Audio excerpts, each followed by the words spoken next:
속초에서 코로나19 추가 확진자가 6명 나왔습니다. 고성군청 공무원도 포함돼 군수와 부군수가 자가격리에 들어갔습니다. 강원도 내 코로나19 백신 1차 예방접종자가 2만 명을 넘어서며 접종률이 87%에 이르고 있습니다. 강릉 신일정밀노조가 임금 단체 협약을 요구하며 파업을 벌인 지 5달이 됐습니다. 지역 정치권에서도 중재에 나섰습니다. 정선군이 아리랑 기념일을 지정하고 국내 아리랑 거점 도시로 자리매김할 구상입니다. 안녕하십니까. 뉴스데스크 강원입니다. 속초에서는 오늘 6명의 코로나19 추가 확진자가 발생했습니다. 이 가운데 고성군청 공무원이 포함돼 군수와 부군수 등 직원들이 검사를 받고 자가격리에 들어갔습니다. 배현한 기자가 보도합니다. 고성군청 2층 군수 집무실에 출입 금지를 알리는 안내문이 붙어 있습니다. 자치행정과 등 일부 부서 사무실도 출입이 통제됐습니다. 군청 본관에서 근무하는 30대 여성 공무원이 기침과 발열 증상으로 코로나19 검사를 받았고 최종 확진됐습니다. 확진이 확인되자 고성군에서는 청사 전체에 대한 방역 소독을 실시했고 확진자와 접촉한 공무원과 동선이 겹치는 민원인 등에 대해서는 검사를 진행하고 있습니다. 청사 방역과 비서실 직원 전원 자가격리, 그다음에 본관 2층 폐쇄하고 비서실 방문 직원들에 대해서는 검사 시행을 안내했고 민원인들에게도 검사 시행을 지금 안내해 조치했습니다. 군청 직원이 코로나19 확진 판정을 받음에 따라 군수와 부군수를 포함해 일부 직원들이 자가격리에 들어갔습니다. 1명 중 군수 등 8명은 2주간 자가격리 조치됐습니다. 속초시에서는 목욕시설과 가족 간 전파 등 소규모 감염이 계속되고 있습니다. 지난 12일 60대 여성이 확진 판정을 받고 112번 확진자로 분류된 이후 20여 명 이상 확진자가 늘었습니다. 검사 대상자도 크게 늘어나면서 속초시 선별진료소에는 긴 줄이 생기기도 했습니다. 동선에 걸려서 왔어요. 순댓국이라는 데가 있는데 거기서 밥 먹고 나왔는데 문자가 왔더라고요. 그래서 검사 받으러 왔어요. 나오지 않던 게 갑자기 나와가지고 좀 걱정도 되고. 또 고성군에서는 경기도 하남시 확진자와 접촉한 60대 남성이 코로나19 확진 판정을 받았습니다. MBC 뉴스 배현환입니다. 강원도 내 코로나19 백신 1차 예방접종자가 2만 명을 넘어서며 접종률이 87.4%에 이르고 있습니다. 시설별 접종률은 요양병원 36곳에 3,200여 명이 접종받아 90%, 요양시설 219곳은 4,700여 명의 88.9%입니다. 또 1차 대응요원은 2,600여 명의 71%로 나타났습니다.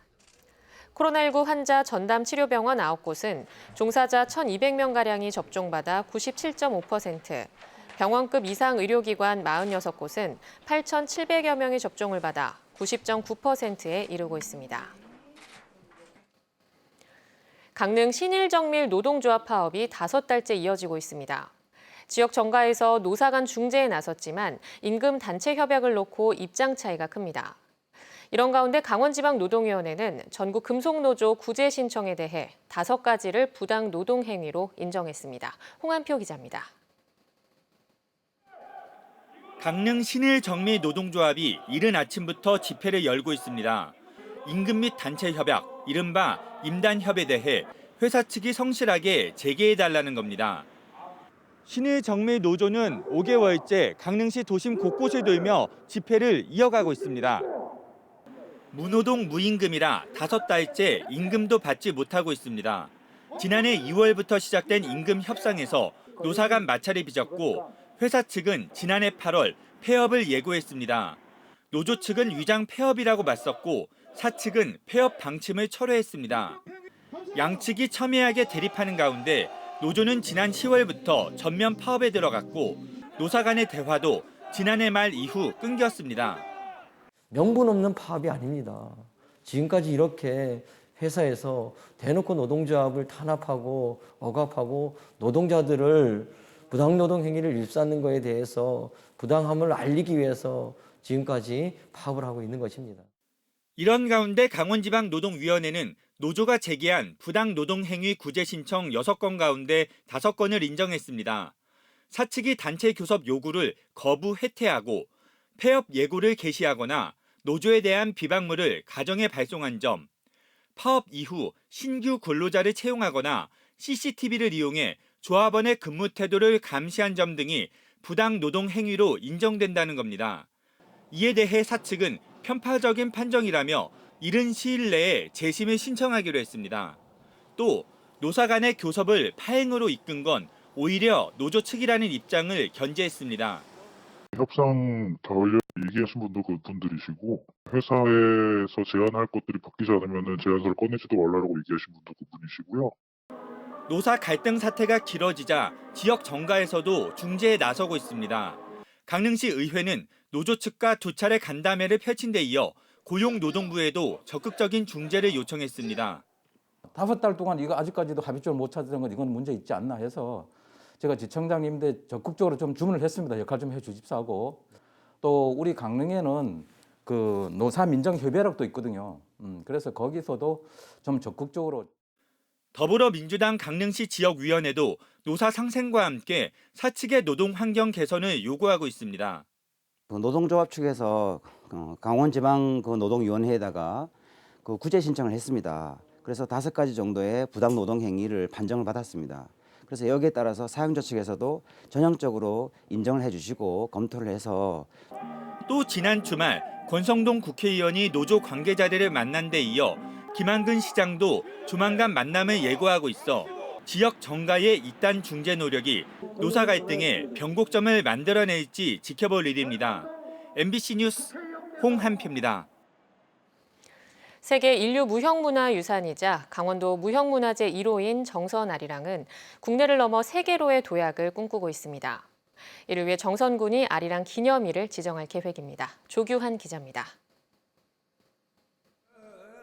3년 전 동계올림픽 개막식에서 세계로 울려 퍼진 정선 아리랑.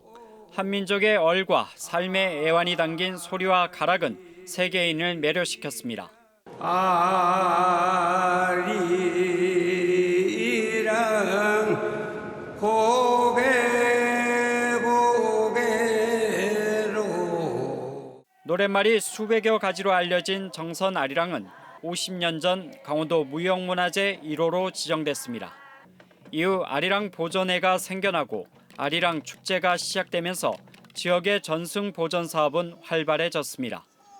지난 2009년 문화재단이 설립돼 관련 사업에 구심점 역할을 하면서 정선 아리랑은 더 체계적으로 발전합니다. 특히 정선을 포함한 한국의 아리랑은 지난 2012년 세계 인류 무형문화유산으로 등재되면서 그 가치를 인정받았습니다. 이제는 전용 공연장과 박물관이 들어서고 뮤지컬 상설 공연이 이뤄져 정선 아리랑은 현대와 과거를 아우르는 문화유산으로 성장했습니다. 정선군이 아리랑의 위상을 한층 강화하기 위해 아리랑의 날 지정 조례를 제정할 계획입니다. 아리랑의 날은 당초 정선 아리랑의 강원도 무형문화재 지정일인 11월 16일로 하려다가 세계 인류 무형문화유산 등록일인 12월 5일로 최종 결정했습니다.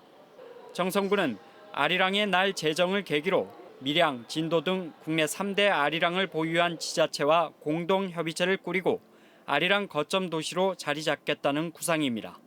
한 곳에 집대성에서 앞으로 이제 유지 발전시켜 나가고 어떤 아리랑의 메카로서 역할을 할 수 있는 아리랑 박물관을 한민족 아리랑 박물관을 정선에다가 이렇게 유치해서 건립할 수 있으면은. 정선 아리랑의 날 지정 조례는 올해 상반기에 행정 절차를 마무리하고 제정될 것으로 보입니다. MBC 뉴스 조기환입니다.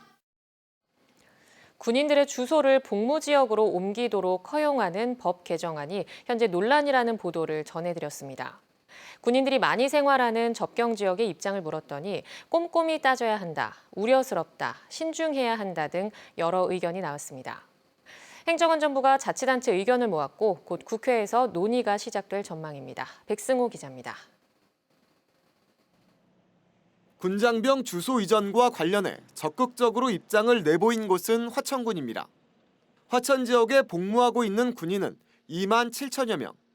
만약 이들이 모두 화천으로 주소를 옮기면 인구가 지금의 2배 이상 늘어 낙후 지역 몫으로 받던 교부세 219억 원이 끊긴다는 입장입니다.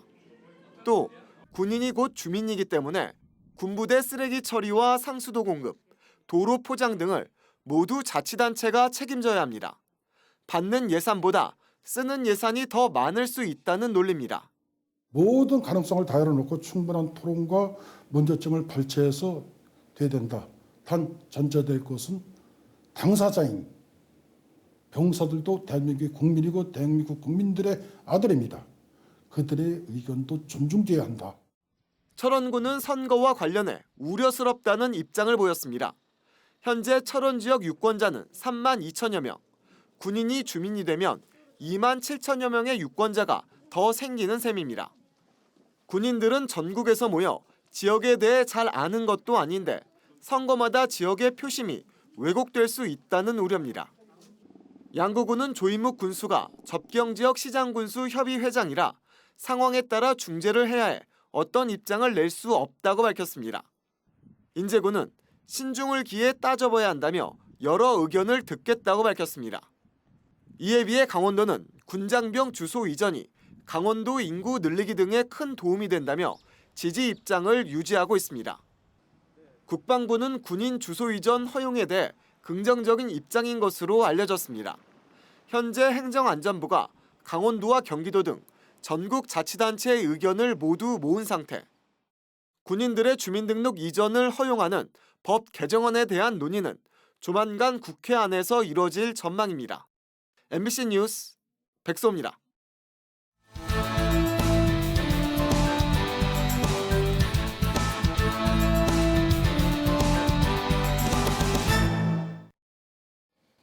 양양 국제공항을 모기지로 한 플라이강원이 코로나19 위기 극복에 동참하는 취지에서 사랑의 항공권 나눔을 실천합니다.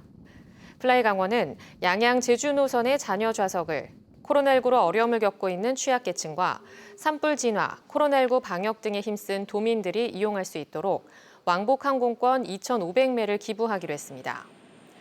플라이강원은 강릉시 자원봉사센터, 양양군 다문화 가족지원센터, 의용소방대 등을 시작으로 무료 항공권 전달에 나섰습니다. 강원 도립대와 동해안 국제항로 운영사인 두원상선이 오늘 업무 협약을 체결했습니다. 강원 도립대학교와 두원상선은 국제항로 활성화와 학생들의 현장 실습, 우수인재 양성, 취업 지원 등에서 서로 협력하기로 했습니다.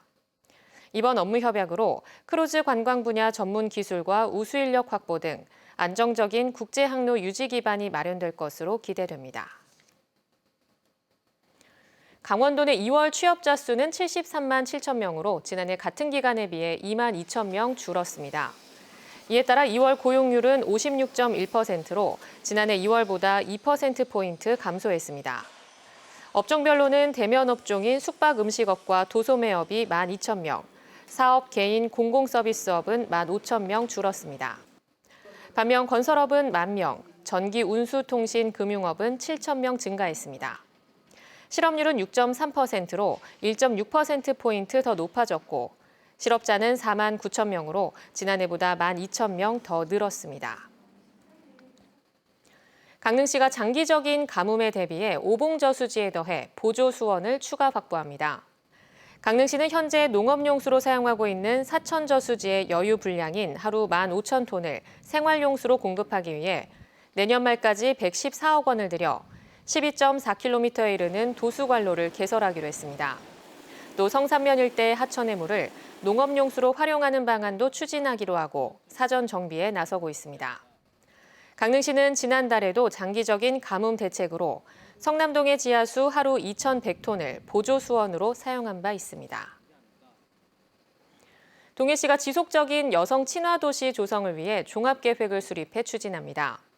동해시는 올해 양성평등 정책 25개 사업과 여성 권익 증진 사업 12개 등에 34억 원을 투입할 계획이라고 밝혔습니다. 이에 따라 여성 새로 일하기 센터의 기능을 보강해 일자리 지원 종합대책 체계를 마련하고 가정폭력 피해 여성의 보호 지원도 강화할 방침입니다. 삼척시는 청사를 이용하는 민원인들의 주차 편의를 위해 22일부터 차량 오부제를 시행합니다. 대상 구역은 시청 본관, 별관, 시의회 주차장이고 장애인과 임산부 차량, 코로나19와 산불 관련 등 비상 대비 차량은 제외합니다. 삼척시는 오부제 시행과 동시에 청사 주변의 불법 주정차를 단속할 계획입니다. 강원뉴스 마칩니다. 고맙습니다.